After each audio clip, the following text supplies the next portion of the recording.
This program is for educational purposes only. The content is not intended to diagnose, treat, cure, or prevent any diseases, nor is it intended to take the place of your primary care physician. The statements in this program have not been evaluated by the FDA. Testimonials are shared as individual experiences of the individual. Results vary and may not be typical. We do not make any claims regarding health or income. As an empowered individual, you do have options available. We are honored to have a founding father of the science of epigenetics guiding us with the best options to obtain or maintain optimal health. Dr. Joel Wallach.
This program is for educational purposes only. The content is not intended to diagnose, treat, cure, or prevent any diseases, nor is it intended to take the place of your primary care physician. The statements in this program have not been evaluated by the FDA. Testimonials are shared as individual experiences of the individual. Results vary and may not be typical.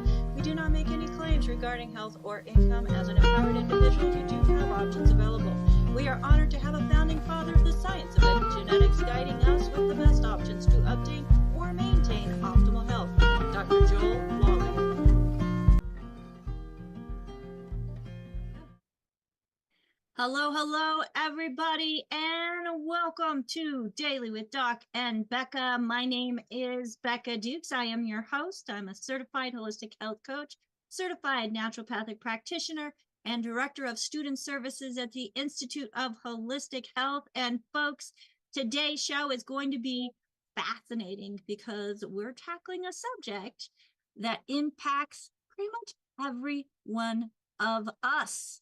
So folks, if you were invited by somebody specific, you want to make sure that you get back with them, as we are a resource for an amazing community. We want to make sure that those who are referring the program actually get a thank you. And not just a thank you. If somebody referred you, they are your person. They are the person for you to get back to. If you have any questions in regards to solutions that we talk about here on Daily with Doc and Becca. All right. So what is it that impacts pretty much every one of us, folks? It's the vitamin drain that's zapping thiamine, niacin, our energy, and cognition. Did you know that there's a connection between vitamins and how we comprehend things even? Yes. Well, we've all felt it. The mental fog, low energy, or just not feeling sharp. Could nutrient depletion be the culprit?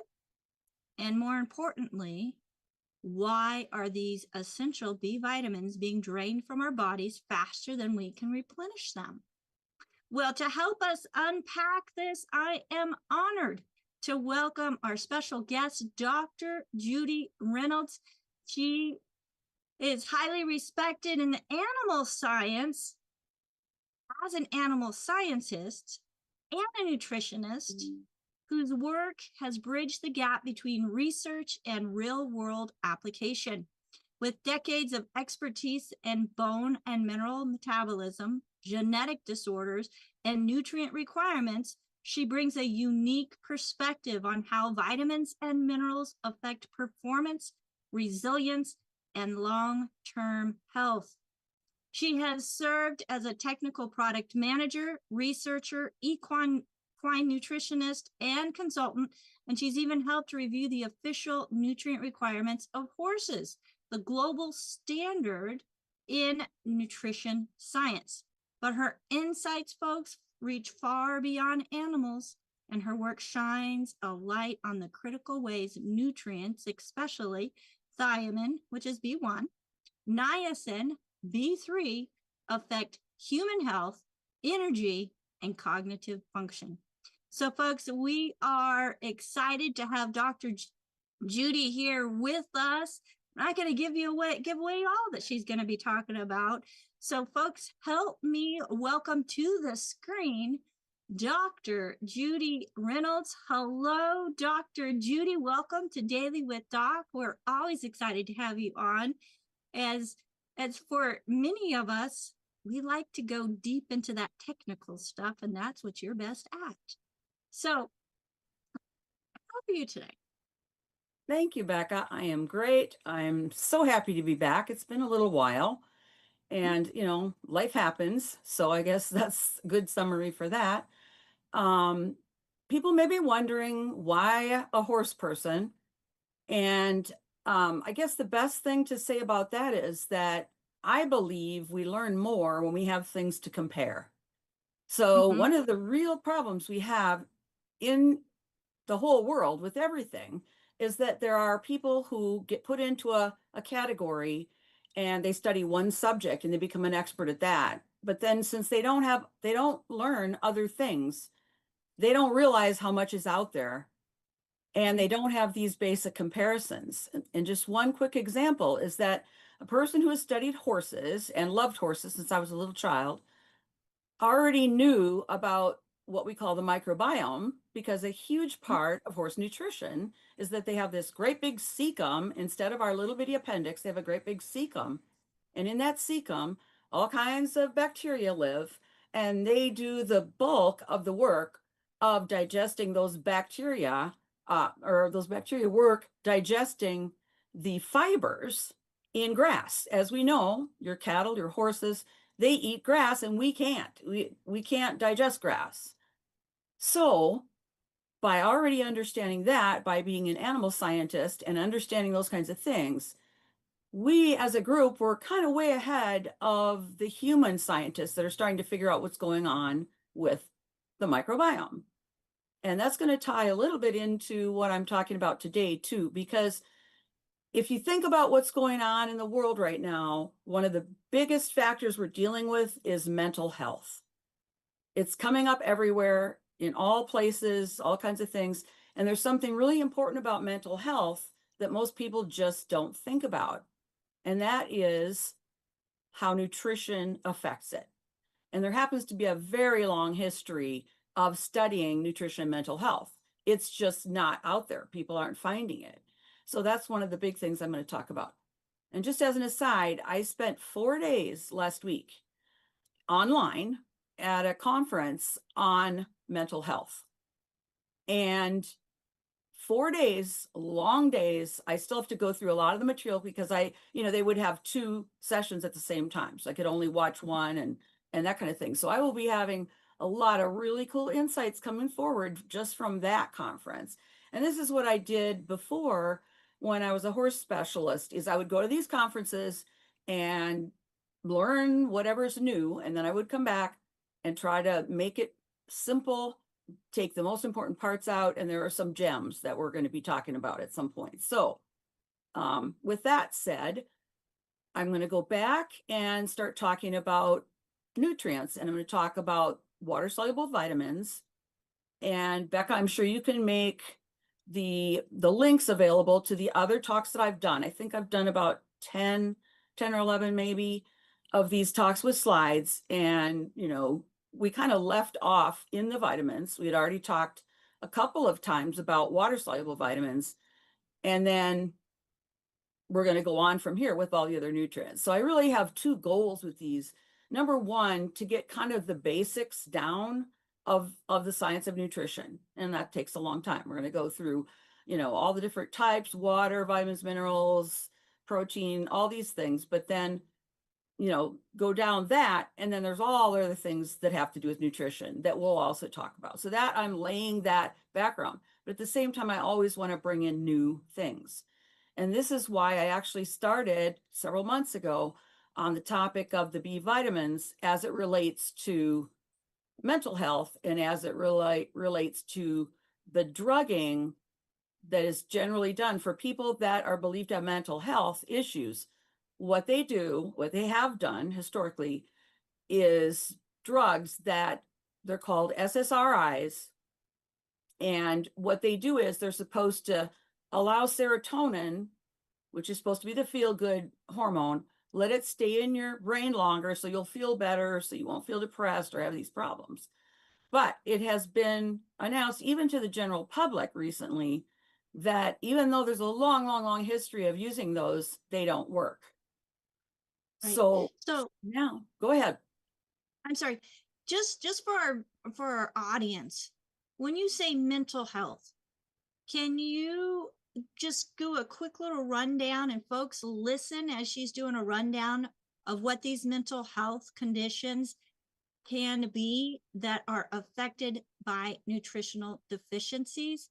And if you can think of somebody that may be plagued with one of these conditions, make sure you share this program with them. Mm-hmm. Dr. Judy, I'm going to go ahead and just turn it over to you. Okay. Okay, great. Great way to start.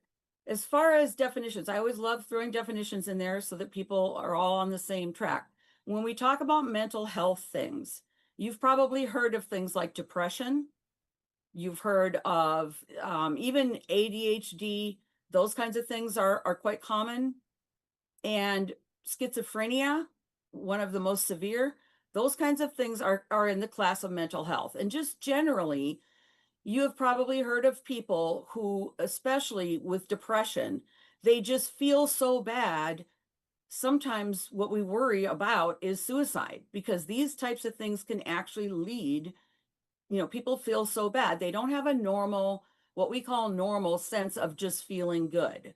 And there's, multiple reasons for that. But one of the big ones is lack of nutrients.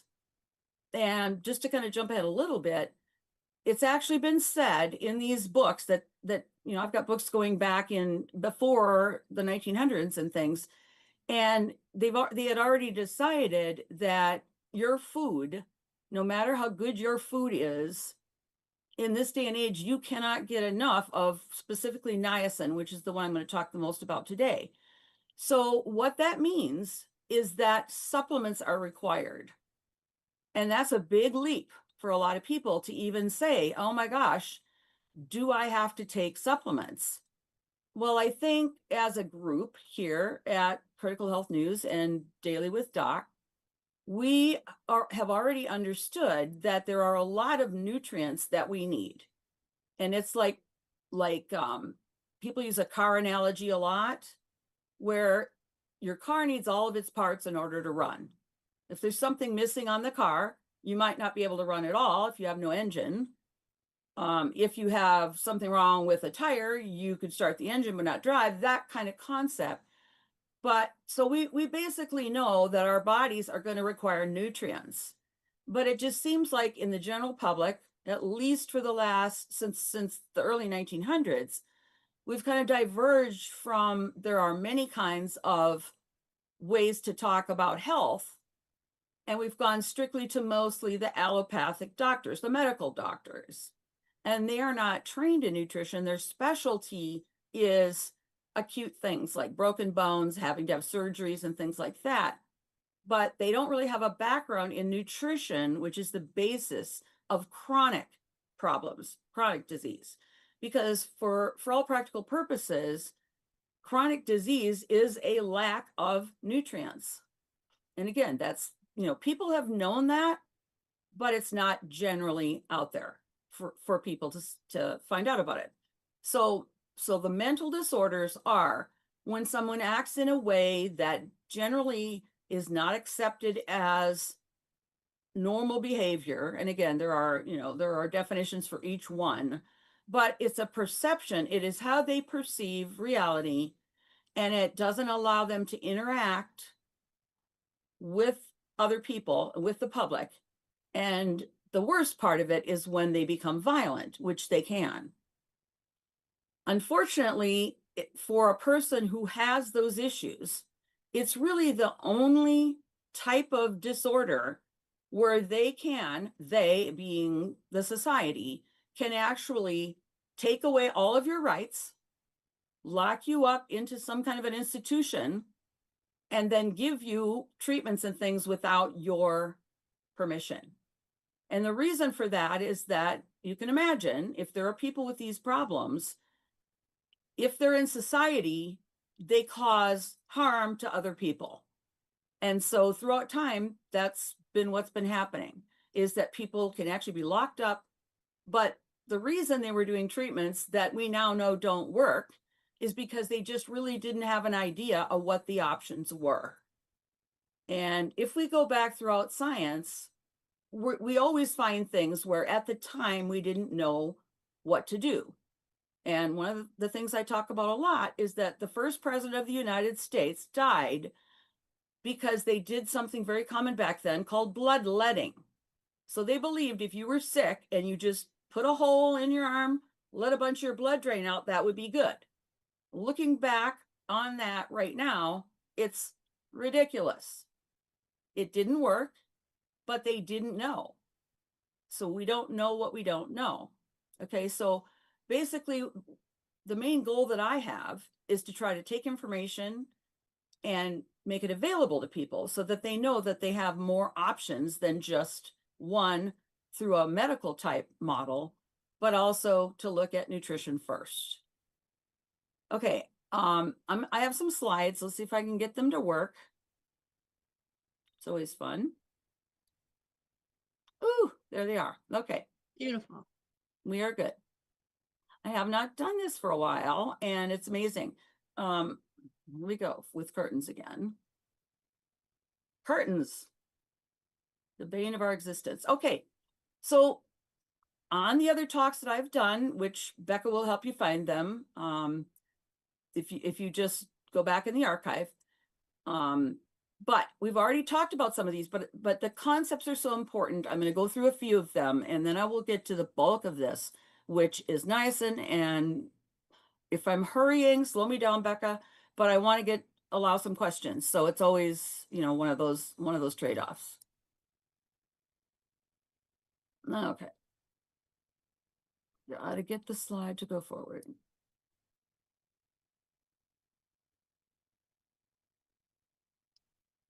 All right, there's the pointer. There we go. Okay. So I want everybody to keep in mind, I'm going to talk about a specific B vitamin and then a little bit more about other B vitamins and things, but we can't start with one nutrient. And that's what a lot of people are doing is what we know doesn't work is you start with a symptom and then you give them a drug. Symptom, drug, we know that doesn't work.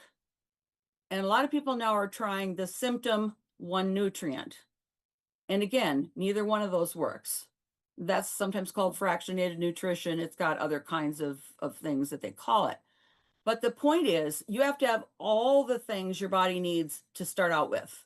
And that's why we always recommend the first thing we do is multivitamin supplementation and vitamin, mineral, all the nutrients that we need.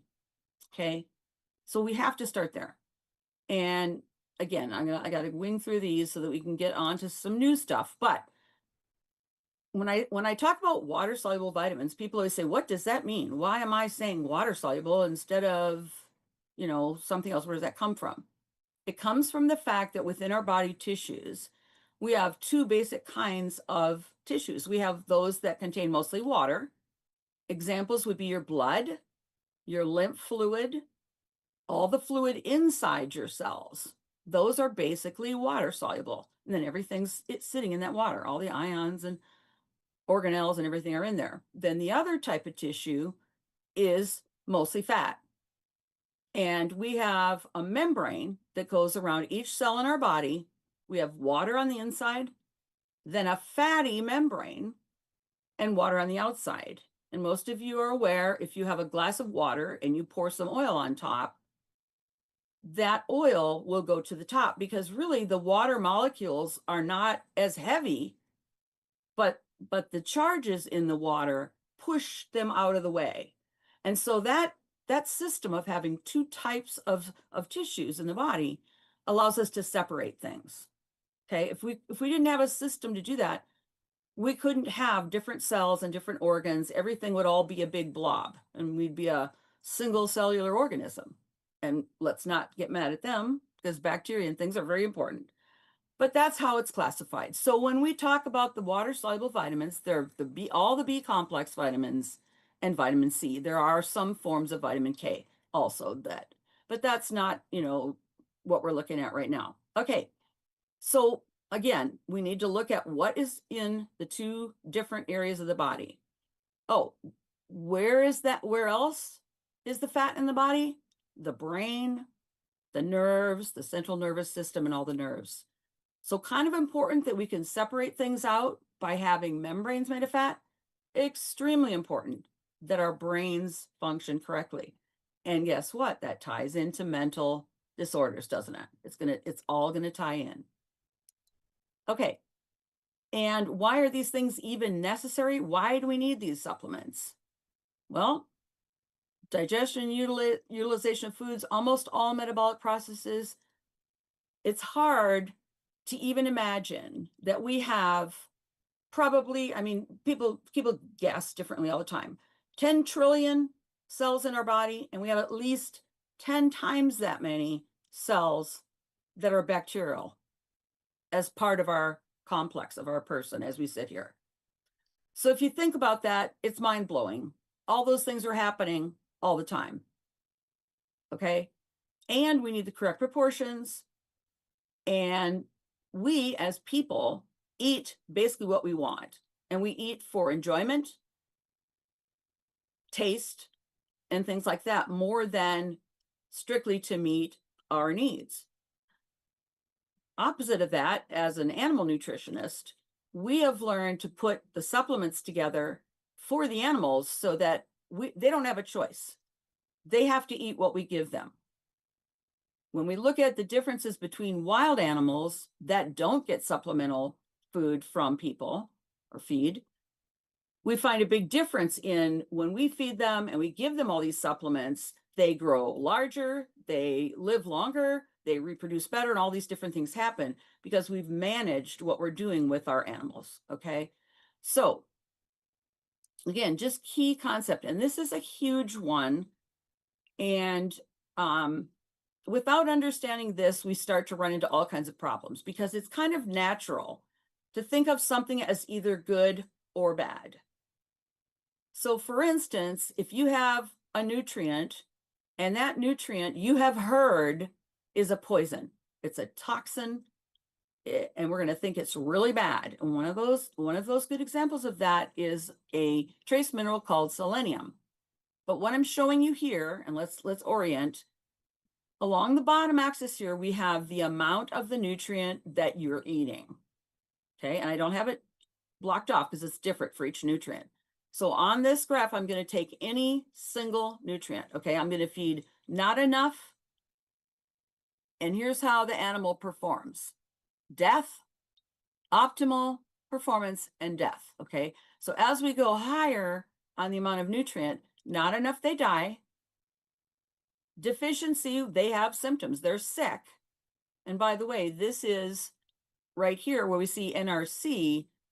This is basically the minimal. So when we look at charts that say how much you should have, whether it's for people or animals, and there are extensive charts, with the research and everything on how much you should have, all that is to keep you basically alive.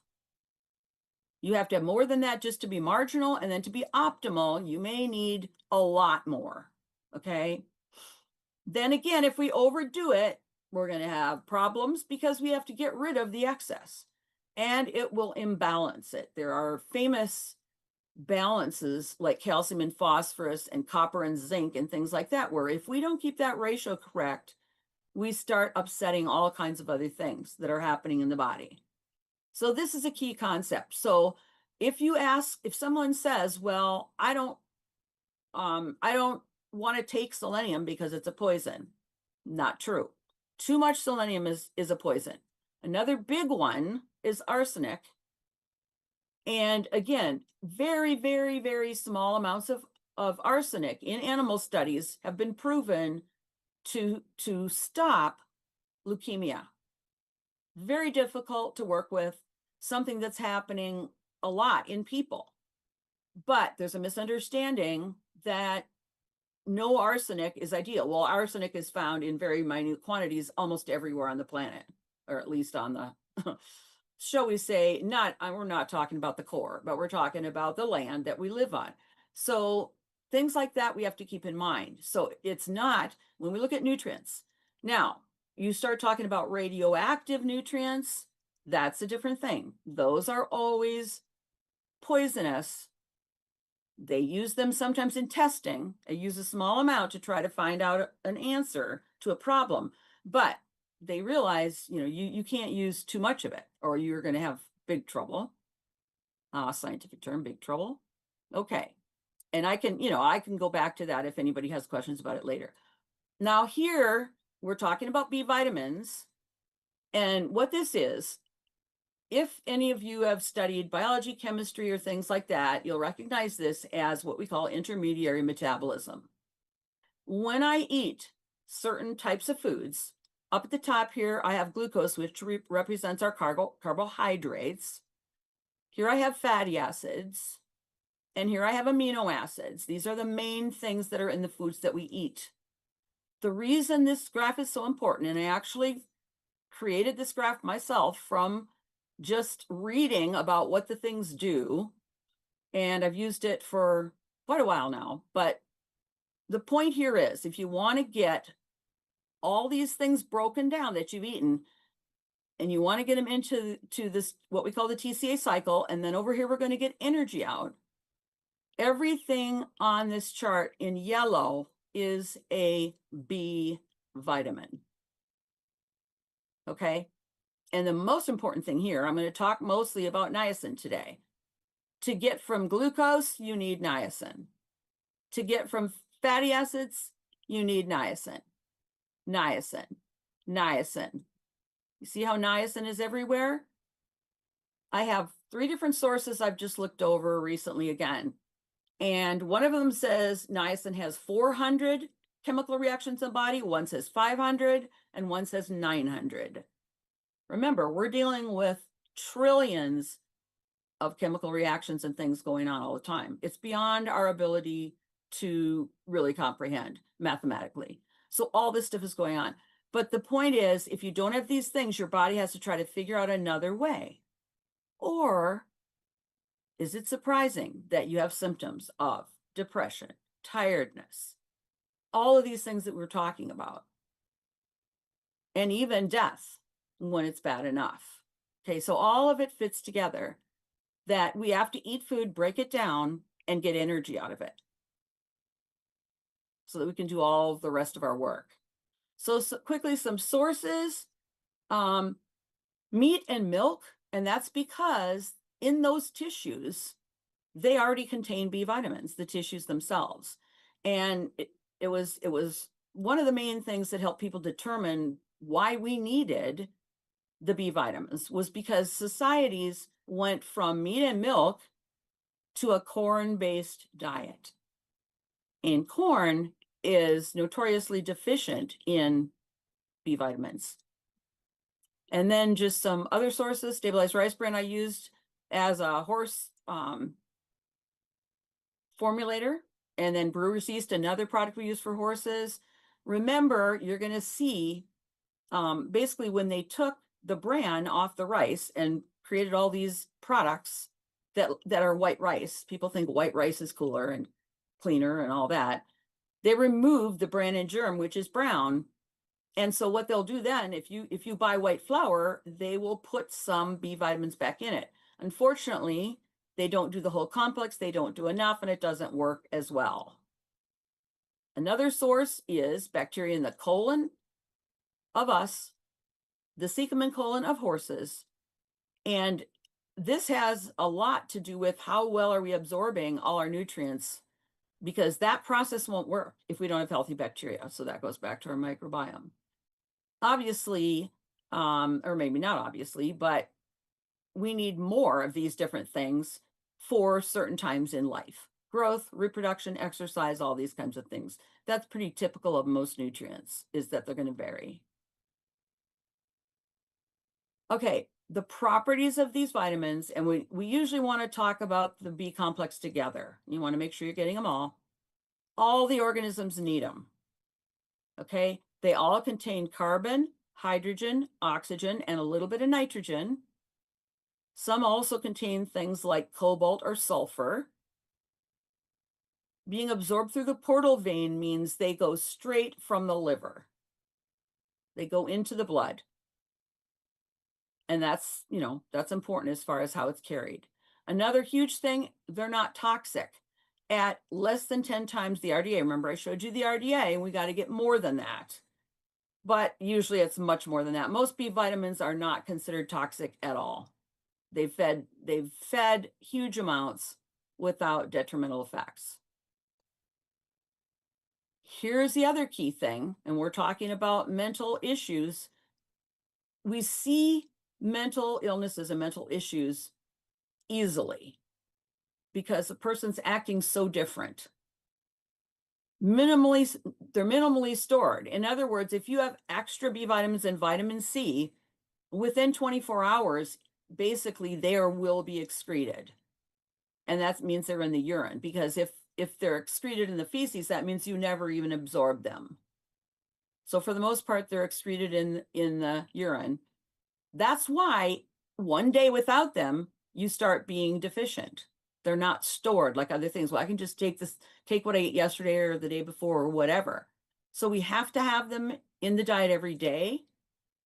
And those deficiency symptoms are happening really rapidly. Again, it's a day-to-day thing. And I have people that say, well, if you find a lot of vitamin C, for instance, in your urine, you've wasted that vitamin C.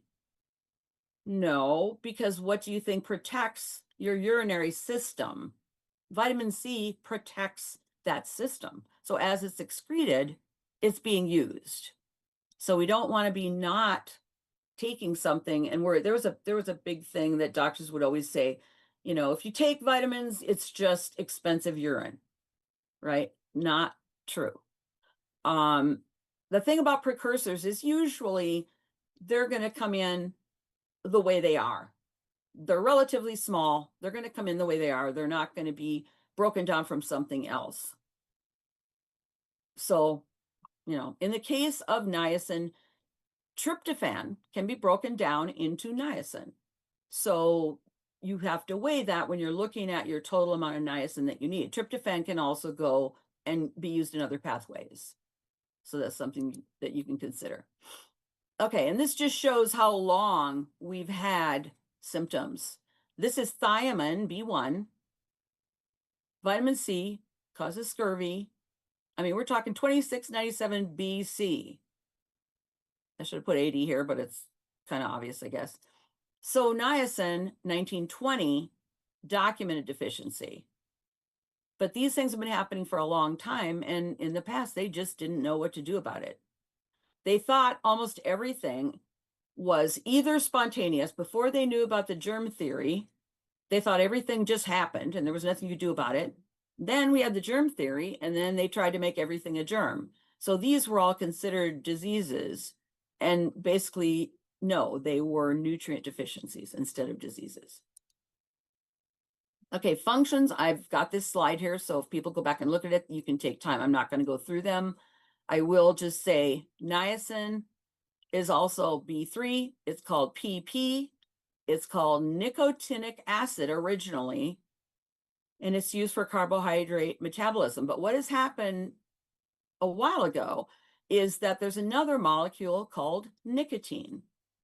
And nicotine, they're very similar molecules, but nicotine we know is found in tobacco. And so nicotine has, when people were talking about niacin, people would misunderstand when you said nicotinic acid, and they thought they were talking about nicotine. So the nomenclature has changed, and I've got old books where it was the old way and new books where it's the new way. So now it's niacinic acid. So those are different words. And there are actually 5 different types of it, which I'll go through later on. Okay, but it's mainly for carbohydrate metabolism, although you saw it's needed for all the metabolism of fats and proteins also. Okay, this is just for the horse people. If you want to look at this, I'll pass through it. But it's the proof that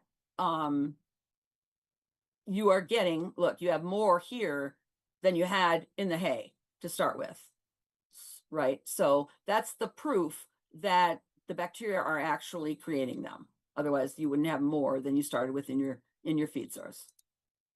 Okay, and this is just the serotonin theory of depression debunked, like I talked about at the beginning.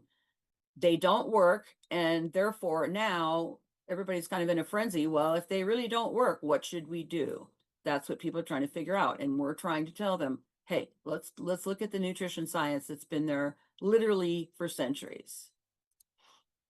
Okay, so we are to niacin, again, vitamin B3, and you can see it's a small molecule. It's got 6 carbons, 5 hydrogens, 1 nitrogen, and 2 oxygens, and our glucose, basic sugar, is C6H12O6. So this is actually smaller than glucose, and that, therefore, you can see how it can be all over the body, how it gets everywhere, easy to absorb and things, unless you have other issues that you can't absorb things correctly. And this reference said 500 reactions a body. Like I said, others say more and sometimes even less. There's actually a book, and I will hold it up here. You may not be able to see it very well, but I'll put it in front of me and see if it works. It's called Niacin. It's a big, thick book. Okay. And it was written in 2023, 2 years ago. And what this person did, Andrew Saul, he is a nutritionist, but he worked with 2 of the main people who worked on behavior and vitamins. And so this thing is like unbelievably important. As it happens, the 2 people he worked with that were born much earlier have passed away, and he himself, unfortunately, was lost in 2024. So if he hadn't put that book together, we would have a hard time being able to have this really valuable information. I've followed him. He's taught courses and things. I've followed him and done some videos that have been really good at showing mental health and vitamins. If anybody's interested, just get with me about any of that stuff. Okay, but again, one of the things they say, we're not even close, 18 milligrams a day. You cannot meet the requirement with food alone. The math is just not even close. So that's what we're actually dealing with. My pointer likes to play games. It's got a mind of its own. Okay, so what happens if you don't have enough niacin? It's called pellagra, or the 4D disease, dermatitis. So a lot of these skin problems that people have all the time. You're trying to figure out what to put on your skin. Listen to pharmacist Ben Fuchs about this, because he is a specialist. He's a pharmacist, but a specialist in nutrition and a specialist in skincare. And, this is why we're going back to the gut and trying to fix pretty much everything. But dermatitis, diarrhea, dementia, mental problems, and death. So again, it fits in. These people also can have retardation, muscular weakness, anorexia. And this is huge, because if you don't think you should eat, if you think mentally that you are already overweight and you won't eat, again, you can die from not eating because you think you are too fat, which is a mental problem. In the animals, they have what's called beef tongue. Their tongue gets really swollen, sore, and red. And there's also an effect with skin pigmentation. So it's involved in the melatonin that colors our skin. And this is just, I'm going to follow what happens with the top deficiency here, and then put the next deficiency and the next and the next and the next. So this is starting with pellagra, or a vitamin B3 deficiency, or niacin deficiency. When you have that deficiency, it causes B2 and B6 and tryptophan to be deficient. That causes impaired absorption of vitamin C. So even if you're getting enough, you're not absorbing it as well as you should. Not absorbing enough vitamin C impairs your absorption of iron, which causes excess absorption of copper. So that's another one of those you need to have in balance, iron and copper.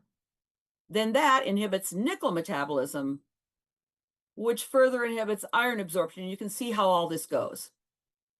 It's not one thing. They all tie in together.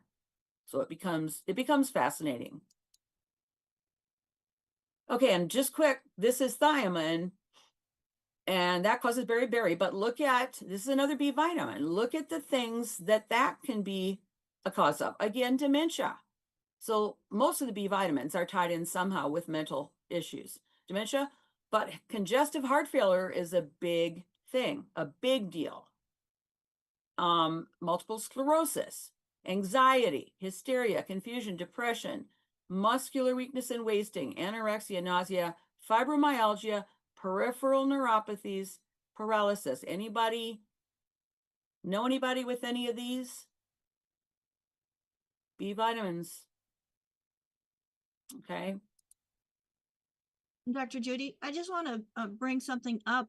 In your last slide, you were talking about how nutrients become deficient when other things are not there. That's the cofactors that Dr. Wallach has talked about for decades, which when people look at the labels on the longevity products, wanting to know, how come you don't just have a product that's this? Right. Well, it's those cofactors. Can you talk a little bit into the cofactors and the importance of that real quick? Right. And even before that, it's why we always start with the whole program. We start with the healthy body pack. We got to get everything in there. Okay. But when cofactors, I'll see if I can quickly get back to the one where I was talking about. Oh, maybe not. When I was talking about what is in vitamins, here we go. They all have carbon, hydrogen, oxygen, and nitrogen, but some have like cobalt or sulfur or things. And what that means is that in order to form the molecule of the vitamin itself, it has to have cobalt or sulfur in it. And sulfur, like MSM, the S stands for sulfur. Cobalt, vitamin B12 is cyanocobalamin. It has to have cobalt in it. So that's what Dr. Wallach is talking about when he's formulating is we know, first of all, you get your healthy body pack and you get all your nutrients, get the basic ones in. Then if you're still having issues, then we would add something. And usually, for instance, if it's B vitamins, we're going to have a whole bunch of things with that. We're going to make sure those things are there. We're going to make sure we have, when we're working with iron, we're going to make sure that we have the copper. Zinc and copper is another one. So that's what it is. It's like, that's where those particular molecules, they may be atoms, but that's why they have to fit together in a certain way. And that's why that's basically the thing. But again, we still have to always go back and start with all of them. Right? Okay, I'll wing back here. Okay. That is my last slide. So we have a few minutes here. This is a concept that as health coaches, as people are working with other people, or working with nutrition and things, this is the way I like to look at it. And I may be the first and the only, but if you think about it, nutrition is a science where we study and learn how nutrients affect everything, the body, everything about the science of nutrition. And what is disease? It is a name for something that's not working in the body. And so this is kind of the way I like to look at it. Okay. Questions? Fantastic. I know AJ has a question. AJ, are you available? has to unmute. Hey, AJ, he was just there. Yeah, he was just here. Let's go over to Hattie. Hattie, go ahead and unmute yourself. Oh, awesome. Can you hear me? Yes, ma'am. Awesome. Woo, woo, this is absolutely powerful. And Thank you, Hattie. I mean, seriously, because I agree with you. All disease is nutrition deficiencies. And if we can get our people to understand that one thing, then we're going to be ahead of the game. Because then they're going to stop going to doctors. But in any event, I would like to know, I get a lot of calls around iron. Sister called me yesterday. She said, I think I'm iron deficient. And so, and I know it's a key part of lack of absorption, but nonetheless, how would you help somebody deal with this iron thing? If they are copper, if you need some extra copper, what would you recommend? But I really have a very important question that I think you can answer. And that's somewhat totally different, but it's nutritional. There's a dis-ease that has to do with the fascia in your hands, where the tissues are, the hand is being, the ring finger, the little finger is being driven down where the person cannot open up their fingers. And they have all these nodules, really hard nodules throughout the palm of the hand. There's a name for it, which I can't pronounce, but I can spell it if you needed me to. But Why don't you go ahead and spell it for whoever's listening? Oh, okay. Oh, okay. I apologize. It is called oh no. Don't go away. Okay, it is called okay.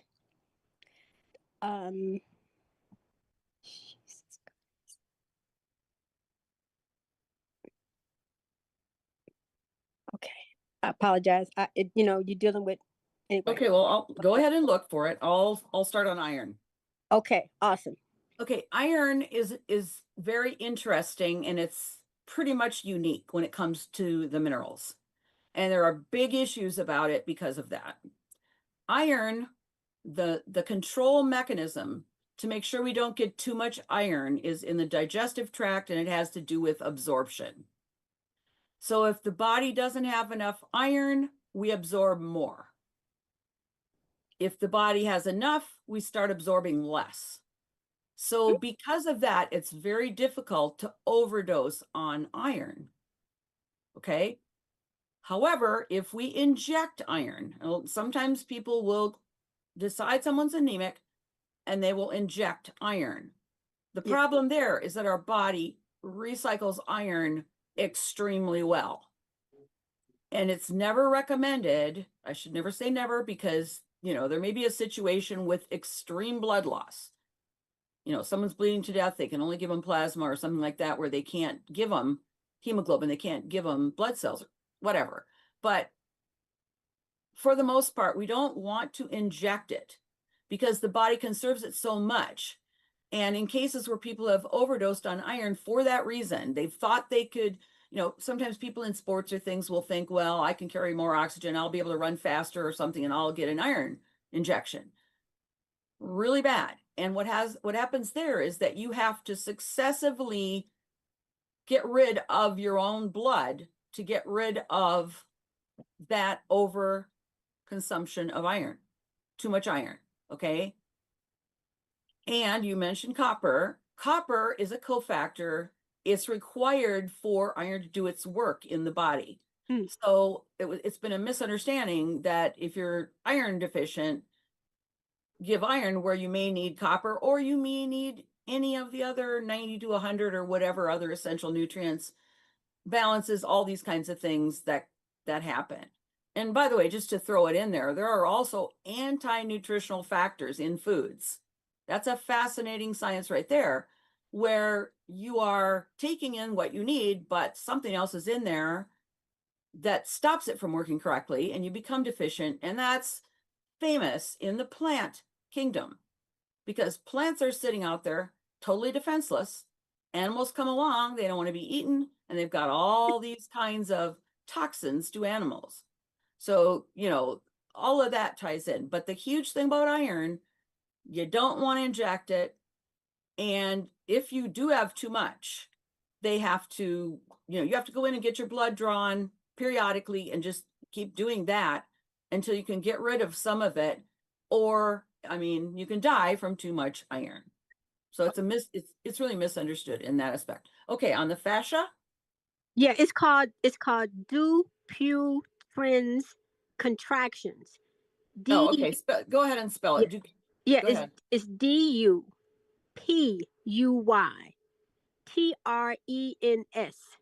contractions. Contracture. Right. Okay. As you know, the fascia is a connective tissue. So therefore, we're looking at building the connective tissue. For connective tissue, we need collagen, we need vitamin C, on top of all of our other nutrients that we would need. And so sometimes what they'll do is they'll go in and surgically change those things. They'll cut something or do something. That isn't fixing the problem. And thankfully, our body regenerates all the connective tissues in a certain time frame. So as we add the things that we need, add all our essential nutrients, and make sure we're getting a lot of collagen and vitamin C, two main things, there can be, success in reversing that. I have to look it up. Dr. Wallach, I've seen it in Dr. Wallach's books. So, I mean, I know there's a history of being able to fix that and similar types of disorders. Does that make sense? Yes, it does. Yes, it does. Thank you. Sure. Thank you so much, Hattie. Let's go over to AJ. AJ? Hey, Dr. Judy. My only can you hear me? Yes. My only question was, and I'm going to be brief because I'm helping some folks. My only question was, you talked about the bacteria in the gut. More bacteria, more of the B vitamins in the gut and excrement than were ingested. And you then showed the composition of the niacin. You showed the composition of the niacin and glucose. Are the bacteria converting glucose into niacin? No. Okay. What was the first part of it? Something is okay, I got it. I forgot. I got it. Okay. I showed you in horse nutrition, because they eat grass, right? They eat grass. Grass is a complex carbohydrate. It's literally a string of glucose molecules, but instead of being bonded together with what we call an alpha bond, which our enzymes can break. So we can break down simple sugars with alpha bonds. Grass is a carbohydrate bonded with what we call beta bonds. And the bacteria can break those down. So the horse is able to break those bonds down. Or I mean, the bacteria within the horse do it for them. Okay. So when the grass comes in, it's a big long chain of carbohydrates of glucose, glucose, glucose, glucose. And different fibers may have some fructose or may have different fibers. Okay, different sugars in the fibers. So those bacteria are able to separate the big long chains of carbohydrate and into the sugar molecules, and then those sugar molecules will go into metabolism, right? So niacin, the bacteria also create niacin as part of their metabolic process. So it's something that they are using in their body and getting rid of. Okay. Yeah. The reason I asked the question was because you showed that you showed the composition, and one of the molecules was 12, another molecule was 6. Right. And in the niacin, it was a reduced amount. It was 6 and 2. So I was thinking, well, maybe the bacteria is stripping, or something in the metabolism is stripping the molecules and then maybe converting it Yeah, in. that's an interesting way to look at it. But that's not really the way the metabolism works. It's just that, I mean, that actual molecule of niacin is formulated, or I mean, is created a different way. Okay, it doesn't start with sugar molecules, but it's a fascinating way to look at it. Yes, because any molecule that's bigger or smaller, basically what happens is we take things away or we add things together when we're making molecules. Understood. You're the bomb. Thank you. Yeah, thank you. I have a All right. couple of sets of those little molecules that you can put together, the chemistry sets. If you're a Oh. teacher, if you're a If teacher, we could Yeah. sit down Indian style and play with those molecules. yeah.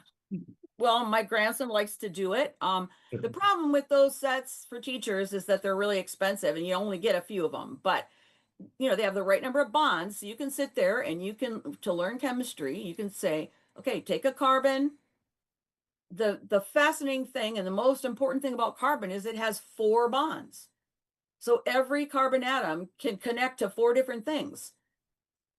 Now, if you had nothing but hydrogens, they only have 1. They can only hook to one other thing. You'd be, you know, 2 hydrogens, that's it. You're done. You can't make a bigger molecule. So that's why it's so important with all the different atoms. You know, on our chemistry chart, we have all the different atoms and they all have different ways to connect to other things. So the study of chemistry it's all how those molecules can be put together and how they can do different things in the body. But that's why we are a carbon-based. Life on Earth is carbon-based. So if you want to get rid of carbon, you're getting rid of life. And carbon dioxide is essential. It's 0.04% of our atmosphere, carbon dioxide. It is so low right now that if it gets much lower, we won't have enough plants to survive. So anyone talking about burying carbon or getting rid of carbon or those types of things are not understanding chemistry and reality. Okay, Let me just repeat what you just said. Okay. You get rid of carbon, Okay. you get rid of life. Exactly. Carbon is the base atom. It's the difference between something that is alive and something that is not. A rock does not have carbon. Okay, unless it's, well, I shouldn't even say that because carbon can be broken down to coal, carbon can be broken down to diamonds, and then it could be sitting in a rock. But the point being, carbon is the basis for life on Earth. Any Star Trek fans out there? Anybody? Star Trek? Okay. Mr. Spock had green blood. And some of the other animals and people and stuff had, they said that which one was it? The one that was underground doing all the tunnels and everything. They said that it had a silicon base.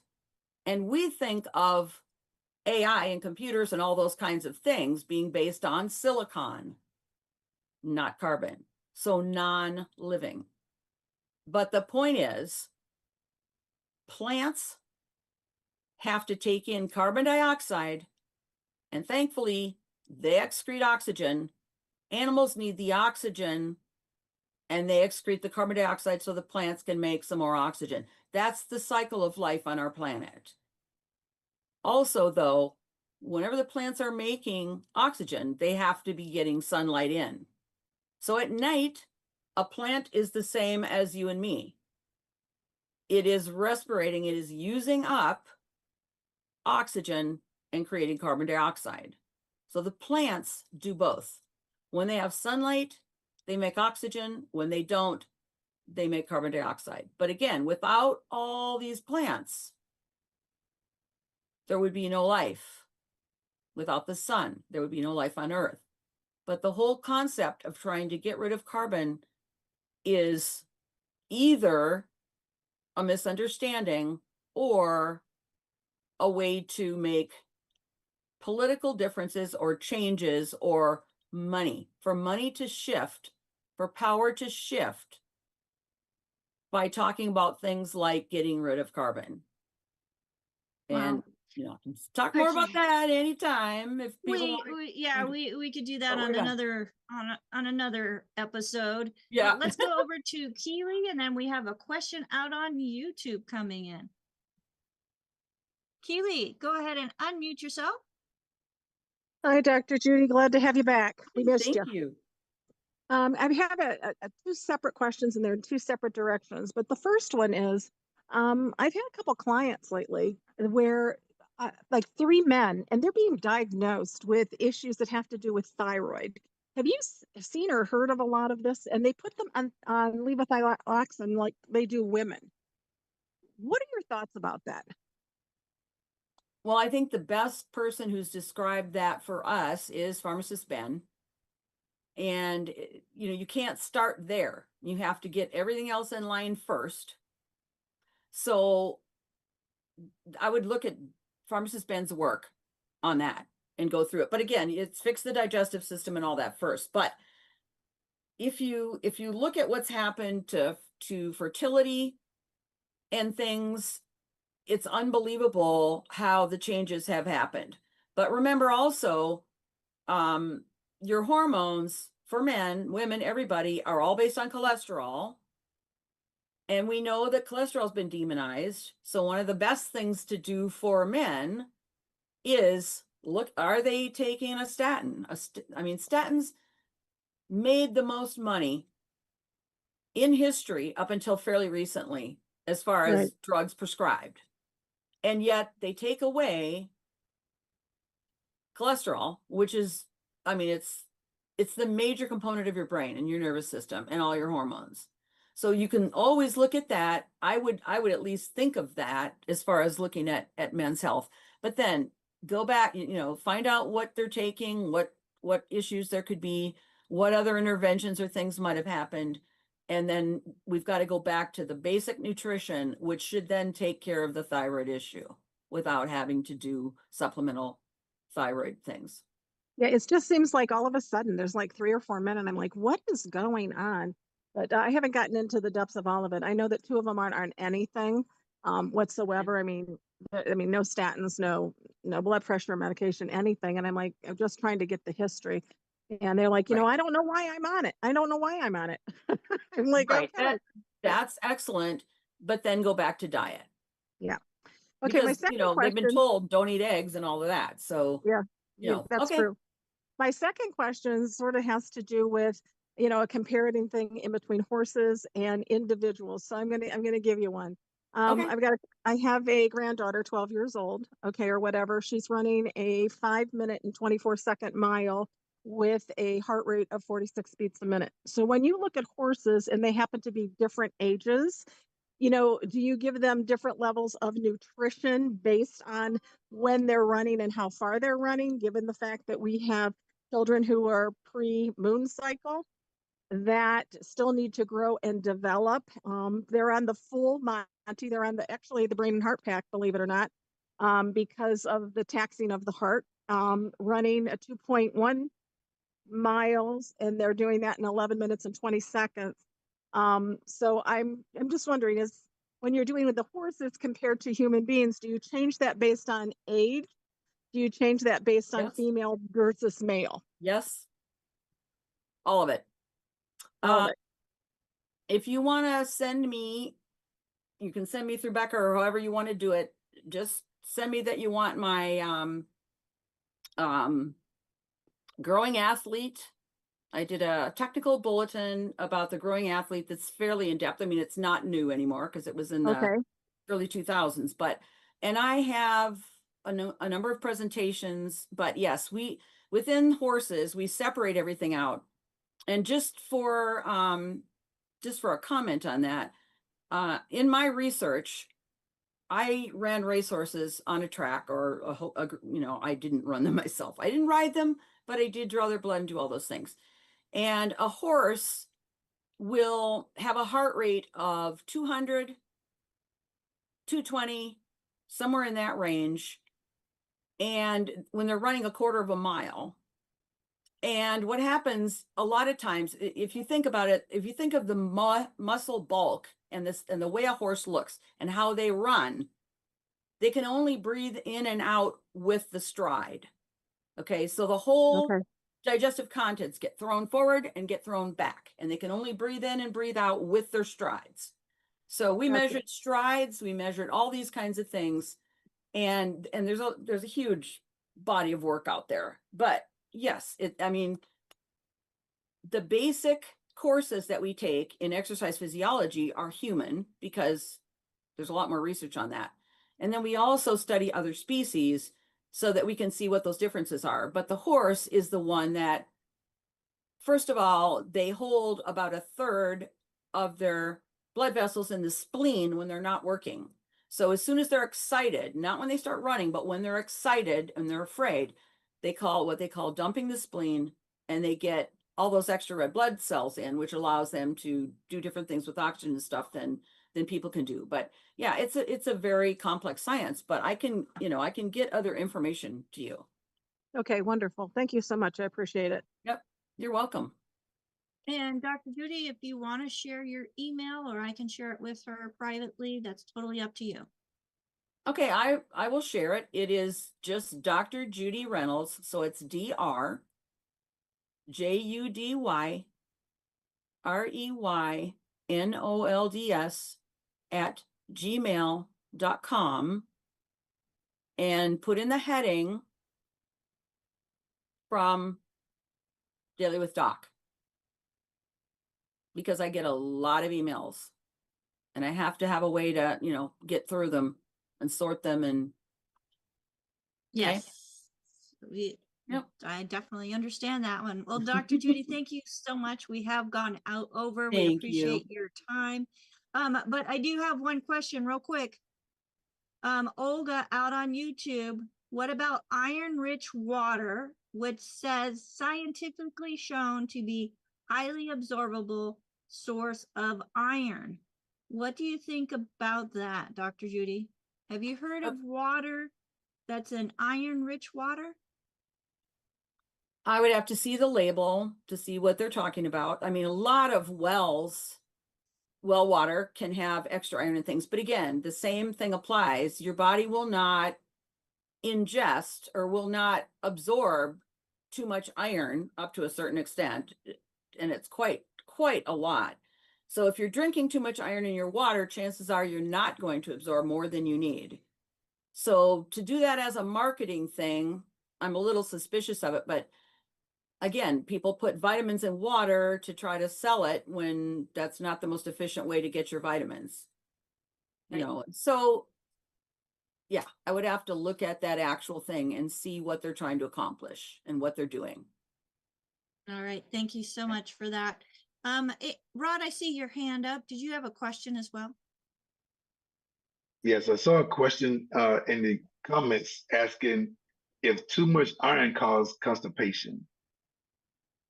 Oh, that's a good question. Again, you're not going to absorb it if it's too much. So I think it's more likely that I would look at some other things for constipation, many other possible causes.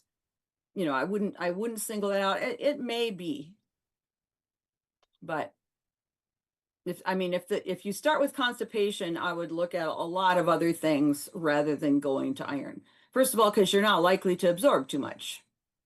Now, if you've had iron shots, yeah. Okay, makes sense? All right. Thank you so much, folks. Let's give it up for Thank you, everybody. Judy Reynolds. Thank you so much, Dr. Judy. We appreciate you. Thank you. We're running on a short staff today, so these two gentlemen have been working overtime. Thank you so much, Rod, for taking over and letting people in, and also watching platforms and bringing in questions. And AJ, getting everything set up as the single tech crew do today, setting everything up, making sure everything is going the way it's supposed to. And I'm doing a part, putting it all together so he has something to send out to the world. So folks, we would just want to say thank you for taking this time investing it in yourself. I truly hope that you realize the importance of making sure that you don't only get individual vitamins, but the vitamins those vitamins need in order to be utilized, metabolized, assimilated, whatever word you want to use, into the cells of the body. Dr. Judy, great job. You know, you had mentioned an article that you had done in regards to young athletes. That'd be one to bring out and revisit. So that would be a fantastic future episode with you. And folks, if you go to any of your search engines, type in Daily with Doc and then Dr. Judy Reynolds, you're going to come up with all of the episodes that we have had with Dr. Judy. As you can see, she goes a little more into the technical, the scientific side of it, which many people need. They want something that's scientific. Well, folks, guess what? Nutrition is scientific. And they just don't have all the right information. And that's what our program is put together to do, is to provide information that can be utilized because of solutions we have found that really work. So folks, if you're experiencing mental health issues, get back with the person that shared this program with you and say, hey, what can I get started on?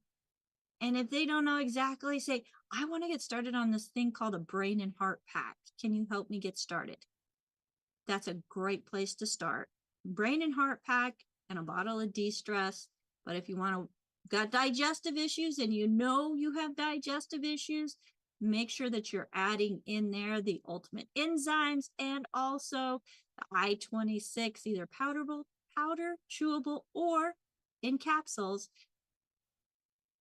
There, see, AJ has his, I have mine, but they're too far to reach right now. But starting with the digestion, getting the body flooded with nutrition so the body can do what it's designed to do. And there you go, tangy tangerine.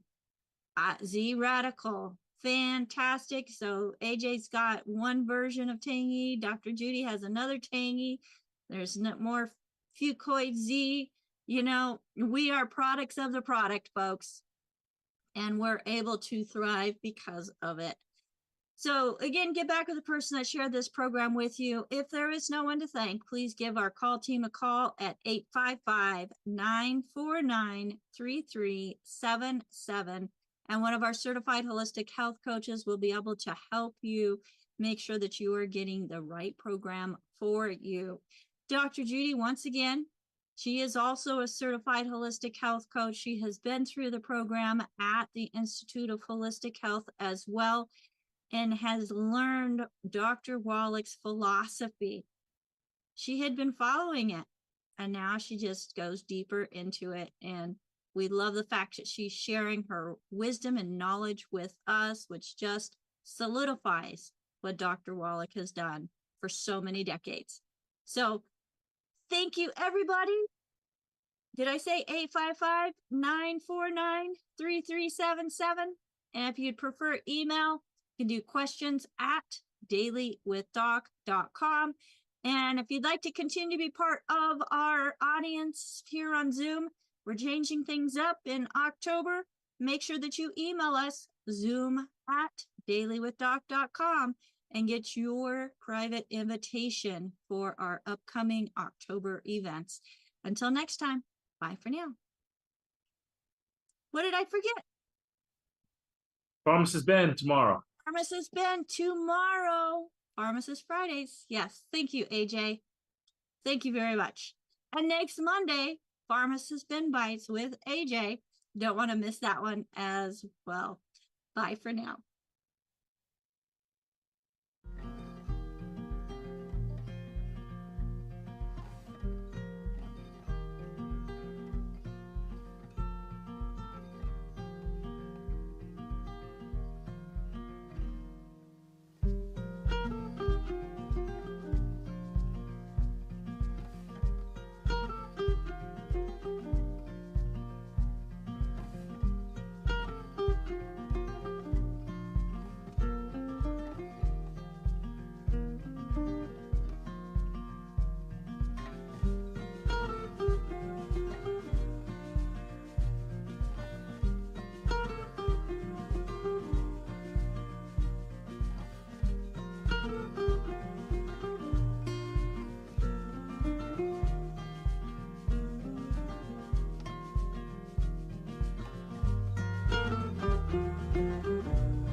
This program is for educational purposes only. The content is not intended to diagnose, treat, cure, or prevent any diseases, nor is it intended to take the place of your primary care physician. The statements in this program have not been evaluated by the FDA. Testimonials are shared as individual experiences of the individual. Results vary and may not be typical.